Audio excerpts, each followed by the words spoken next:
Hi, I'm John Grenham, and I'm here again to talk to you a bit about my website, johngrenham.com, Irish Ancestors.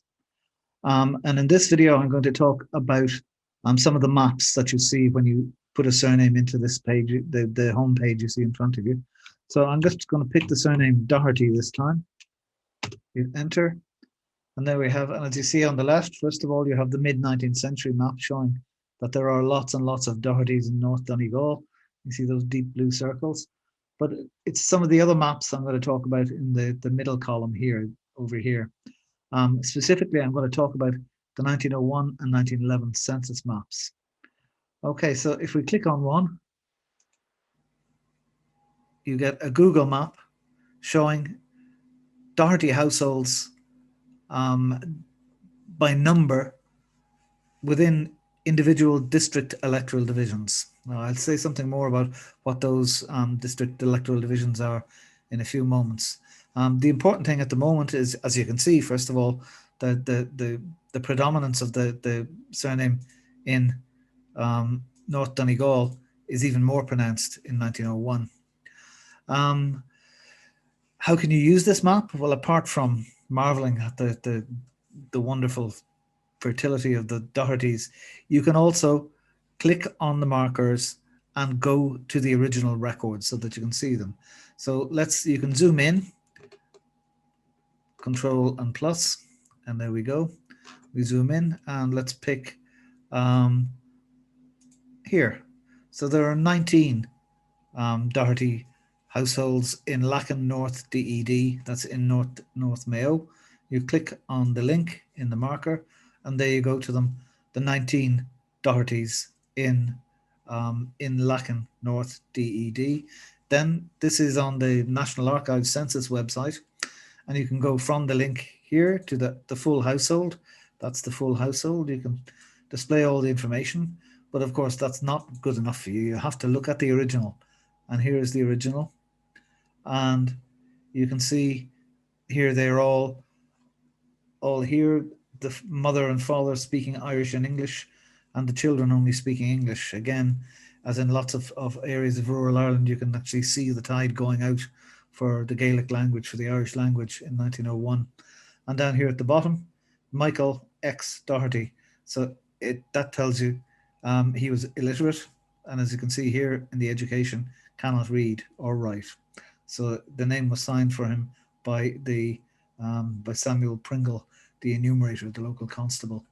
So the point of this is that you can go from the map to the original record and go into detail from that. So it can be useful, particularly if you're interested in a particular area, but you're not exactly sure of what the locality is, the precise locality is. So you can search, for example, you can search all of South Mayo, one by one, all the DEDs there for Doherty's.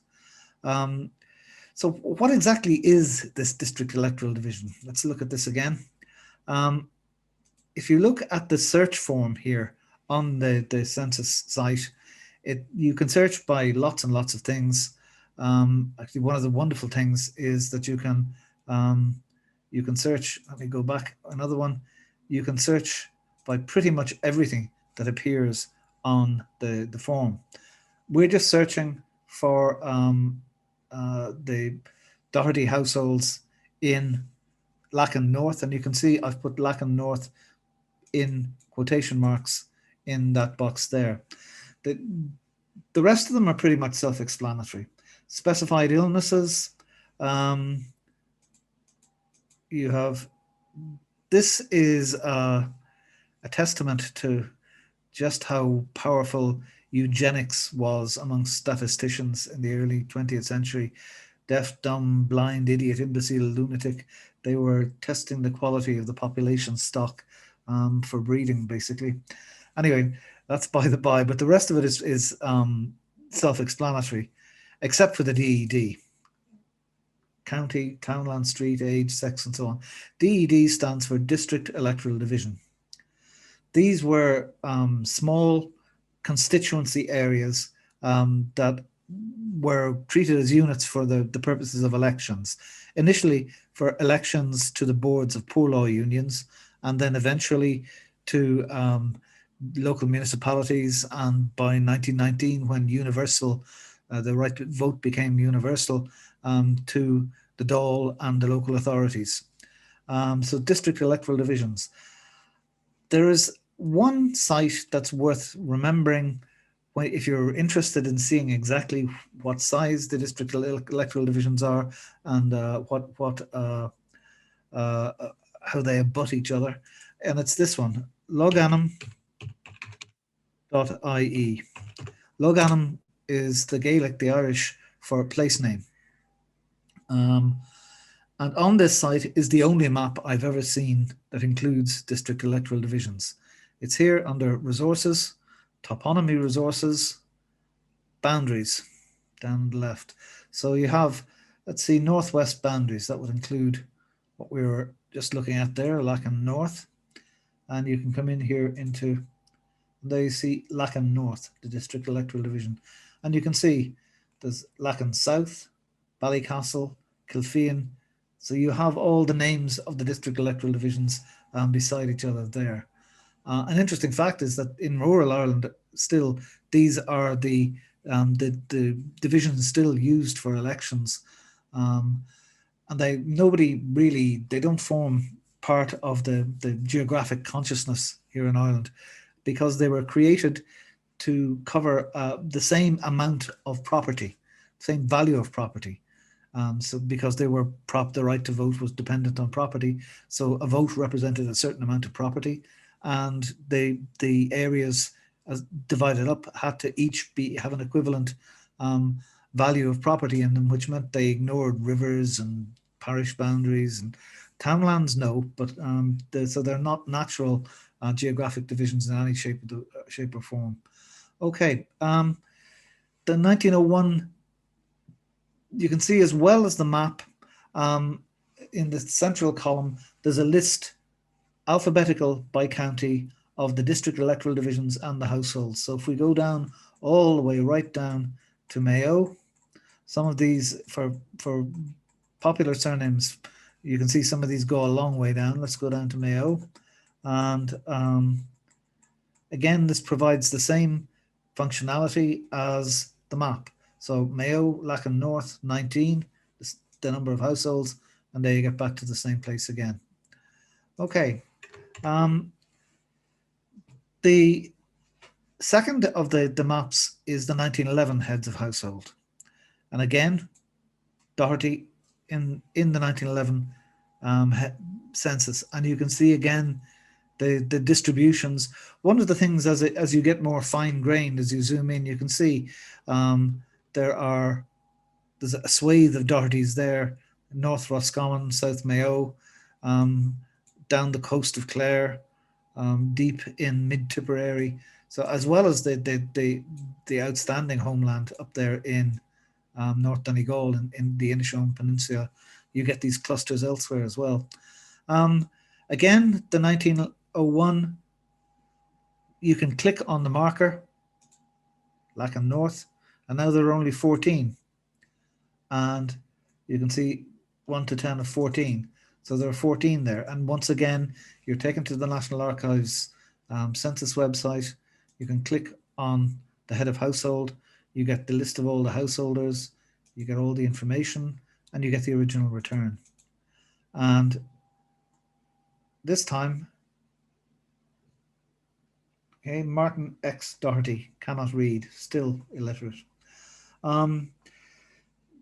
The one thing you should keep note of for the 1911 census is this, particulars as to marriage. This was greatly expanded between 1901 and 1911, and now it records for every married woman the number of years she's been married, the number of children born alive, the number of children still living. And these are a very, very lucky family by the standards of Ireland at the time. They had 9 children, and all 9 are still alive, and that's quite an achievement. The reason they asked married women, I presume again what the statisticians were interested in was fertility. And women have children, men don't. Men assist in the process, but they don't actually do the hard work. So women are much likelier to know exactly how many children they have, exactly how long they've been married. one of the upshots of that was that, for example, a widowed woman wasn't supposed to fill this out. A widowed man wasn't supposed to fill this out. It was only married women. And that's, if you look at the squint at the horribly small print in the instructions as to filling it out, you'll see that that's exactly what it says. Okay, children born to the present marriage, if no children born, state for each married woman entered on the schedule. So it's married women only. It's so complicated, most people just didn't get it. So widows and widowers all put in the number of years they've been married, the number of children born alive, the number of children still living, and that obviously is genealogical gold there. That's a snapshot of the family as reported by the family at the time. So that's extremely useful. And again, on the map page, you have, as well as the map, you have a text version of it. Also, as with the 1901, there's a list of all the variants that occur in the 1901. And again, this is a part of my mission in doing the site, is to keep it in front of people's eyes at all times, just how malleable, how elastic, how slippery Irish surnames can be. So, and you can see there are differences between 1901 and 1911 as well. Let's go back to the 1901. Okay, this is the 1901. And if you come down to the bottom, you can see there are 62 O'Doherty, 63 if you include O'Doherty. By 1911, okay, there are 83 and 3 in the Irish language. So that's 85. You can see the slow beginnings of people reclaiming the O prefix. It's much more pronounced for surnames like O'Brien, but it's happening with O'Doherty as well. So there's little bits of social and cultural history embedded in these maps and in these censuses as well. Okay, I think that's all I have to say about the 1901 and 1911 maps. These other maps appear. I'll be talking about them in other videos. So thanks for listening, and good luck and happy hunting.